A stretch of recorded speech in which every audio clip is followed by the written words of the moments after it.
Alors, on va bientôt être en direct sur le live sur YouTube et Facebook. Salut les filles. Salut! Hello, hello! Hello, Annelise! Aujourd'hui, on va parler régulation émotionnelle et que en fait, c'est quelque chose qui est là pour tout le monde. Tout le monde peut le faire. Vous, moi, les filles qui sont ici. Et c'est vraiment pas pour des personnes en particulier. Et il n'y a pas besoin de praticien, de praticienne pour le faire. Parfois oui, mais en général, vous pouvez le faire vous-même. C'est quelque chose de simple, mais c'est aussi quelque chose qu'on apprend. Parce que laisser faire son corps, c'est pas toujours facile. Parfois, on a du mal à le laisser faire. Donc maintenant, je vais passer la parole à Lauriane qui va nous raconter une régulation qu'elle a faite. Oui, bonjour à tous, toutes.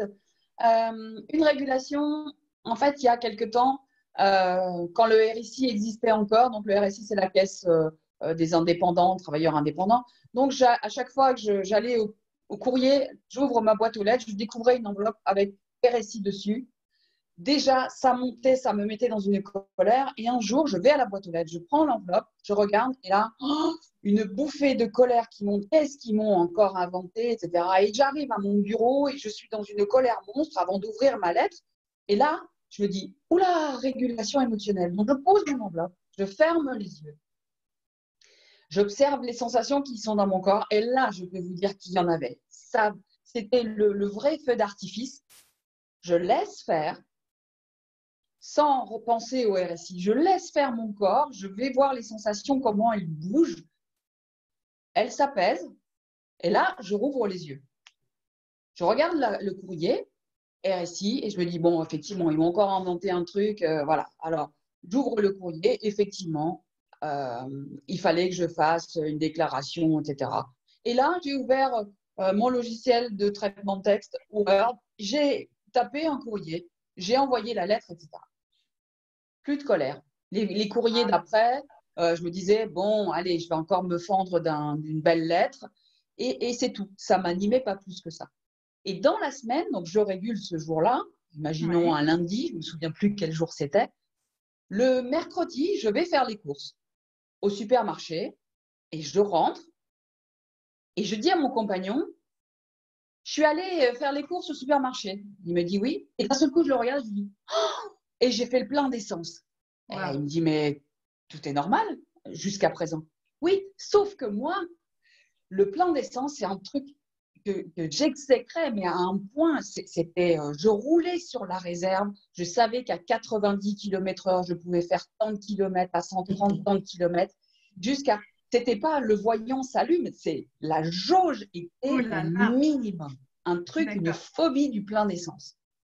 Et là, depuis, terminé, j'arrive à moitié du réservoir, tiens, je vais mettre de l'essence. Donc, très simple, et voilà, des choses du quotidien que tout le monde peut vivre. D'accord, donc tu veux dire que ça a régulé deux choses en fait, c'est ça? Le fait de réguler sur le courrier RSI a aussi régulé la racine émotionnelle qui englobait le fait de faire le plein d'essence et peut-être d'autres choses que je n'ai pas observées. Ok, génial, merci beaucoup Lauriane. Une régulation peut être valable sur plusieurs situations. Génial, ok. C'est top. C'est top. Maëlys, à toi l'honneur de nous expliquer. Ben, moi, justement, pour rebondir, moi, je vais vous donner un exemple où, au contraire, un thème m'a nécessité plusieurs régulations. Moi, j'ai toujours pas apprécié faire le ménage. C'était pas mon truc, quoi. J'aimais pas ça. Et mère de famille avec 3 enfants, travaillais à la maison. Malgré tout, je réussissais à trouver des justifications pour pas faire mon ménage. Et un jour, je me retrouve chez moi et je commence à allumer la télé pour regarder une télé-réalité inintéressante et je m'assieds pour regarder cette télé-réalité et là je me dis non, il y a un truc qui ne va pas quoi. Donc à ce moment-là, je ferme les yeux, je ressens les sensations, je les laisse évoluer jusqu'à ce que je ressente absolument plus rien, je rouvre les yeux et je me mets effectivement à faire mon ménage en gardant la télé allumée mais en écoutant parce que y a rien, c'est suffisant quoi. Et donc, je me dis, super, ça y est, je ne suis plus bordélique. Sauf que, du coup, je me décide à ranger la totalité de mon salon.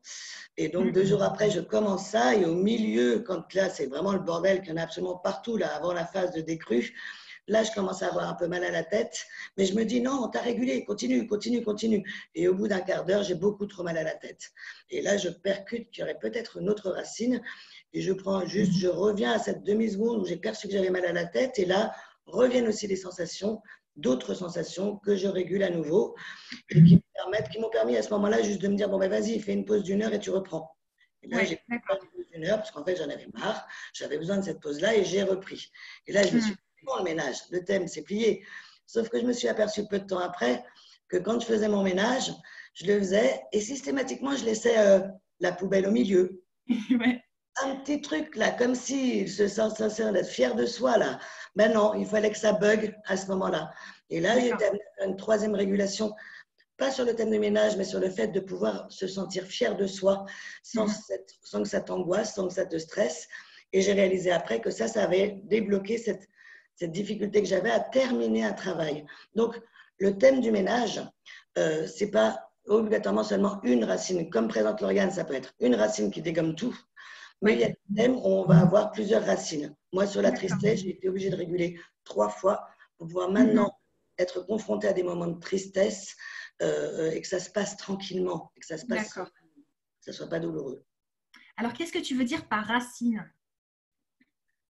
C'est Lauriane qui a dit le mot racine. D'accord. C'est-à-dire que en fait, c'est comme la régulation émotionnelle, c'est comme si on arrachait une touffe d'herbe. On ne tombe pas l'herbe, on arrache une touffe d'herbe et les racines avec. Et quelquefois, on arrache plusieurs racines et quelquefois, il en reste juste à côté, dans la pelouse, il y a quelques brins d'herbe qui vont repousser avec des racines qui restent. Et Maëlys, c'est ça. Elle avait arraché une touffe d'herbe, mais il y avait quelques racines qui étaient restées. D'accord. Est-ce que ça veut dire, par exemple, ça? Genre là, tu as enlevé une, ensuite tu en enlèves une autre, et tu en enlèves une autre, et là, ton problème s'en va complètement. C'est ça. Et puis, il y a des problèmes qui en ont qu'une. Donc, en une fois, boum, ça part. C'est ça. Et des fois, tu prends ton chapelet de stylo, quelquefois, tu en tires une et tous les stylos tombent. Et la résolution, elle va être, chacune de nos émotions peuvent sortir de manière fluide. On peut en avoir aussi plein d'émotions qui sortent de manière perturbée.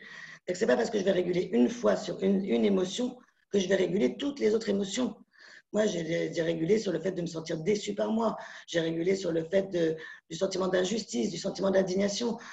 J'avais beaucoup d'émotions qui ne sortaient pas de manière fluide, quoi. Donc, apprendre à réguler, c'est une sorte de mode d'emploi qu'on a à chaque fois qu'on repère que cette émotion que je vis, elle ne m'amène pas à agir quelque chose qui est bon pour moi.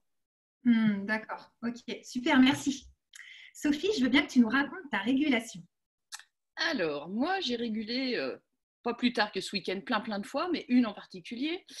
Ça fait à peu près une semaine que je repousse les démarches à faire liées à l'arrêt d'activité et que je n'arrive pas à m'y intéresser. Mais je regarde vaguement sur Google et je n'arrive pas à m'y intéresser. Et de jour en jour, de jour en jour, de jour en jour. Et ce week-end, je me suis dit, là, faut que tu le fasses. Okay. Tout le matin, je fais autre chose. Le midi, je mange. Vient le café. Et donc, l'après-midi est occupé. Et là, je traîne au café. Je sais que j'ai plein de choses à faire, mais je traîne au café. Et là, je me dis, et je ferme les yeux. Mais je ferme les yeux, j'ai envie de dire, sans attente, par hasard, en me disant, mais qu'est-ce que tu fais là? Je ferme les yeux et là, mais c'était le feu d'artifice aussi à l'intérieur, quoi. Wow. Ça m'a fait une barre dans le dos, ça m'a chauffé la tête. J'étais là, laisse faire. J'étais là, wow, parce que ça m'a surprise quelque part. Et je laisse faire, ça bouge dans tous les sens. Et d'un coup, pouf, ça se calme. Et là, je fais quoi? T'as régulé? Alors que j'avais fermé les yeux, mais pas par hasard en fait. Enfin, c'était assez surprenant et j'ai juste laissé faire le truc. D'accord. Je me suis dit, bon, j'ai rangé ma tasse. Et en fait, hier après-midi, j'ai pas fait les démarches parce que c'est à partir du 1er avril, mais en tout cas, c'est tout ce qu'il faut faire à partir du 1er avril. J'ai aussi mis tout Doctolib à jour, j'ai mis mon site internet à jour, j'ai rangé mes bouquins. Bref, j'ai fait plein de choses hier après-midi. Voilà. Wow, c'est génial, c'est super. Et justement, quand les sensations sont fortes, comment tu fais pour laisser faire? Tu vois, c'est désagréable et comment tu fais pour laisser faire? Alors moi, là, je me le suis dit à haute voix. En fait, moi, je fais partie des personnes pour qui ce processus complètement naturel n'est pas forcément facile à laisser faire, en fait, parce que j'ai plein de résistances. Donc, c'est une capacité physiologique et organique, c'est censé se faire tout seul, mais des fois, il y a des parasites Et moi, en l'occurrence, j'ai plein de résistance, j'ai un gros mental. Et en fait, il faut que je me dise à haute voix, il faut que je me dise que je laisse faire. C'est-à-dire quand je ferme les yeux et que je repère mes sensations, il faut vraiment juste que je les laisse faire. Et je me le dis, en fait, je me mets mon copilote en mental, en fait. Et je me dis, mais laisse faire, pour pas justement interrompre le processus, qui lui est naturel, mais mon mental est têtu. D'accord. Donc, en fait, tu te fais une voix, tu te parles à haute voix. Ouais. Et je mets mes mains, en fait. Je mets mes mains et je me parle à haute voix pour rester dans ce truc-là et pas partir dans la réflexion qui va me dire mais il se passe quoi, mais c'est quoi, mais ce truc-là, mais c'est du jamais vu, tu vas pas t'en sortir, tu vas pas y arriver. Ouais. Je fais pareil que toi, je parle aussi à haute voix, comme ça je me dis laisse faire. Voilà, comme ça au moins il est occupé et il vient pas faire interférence. Mais j'ai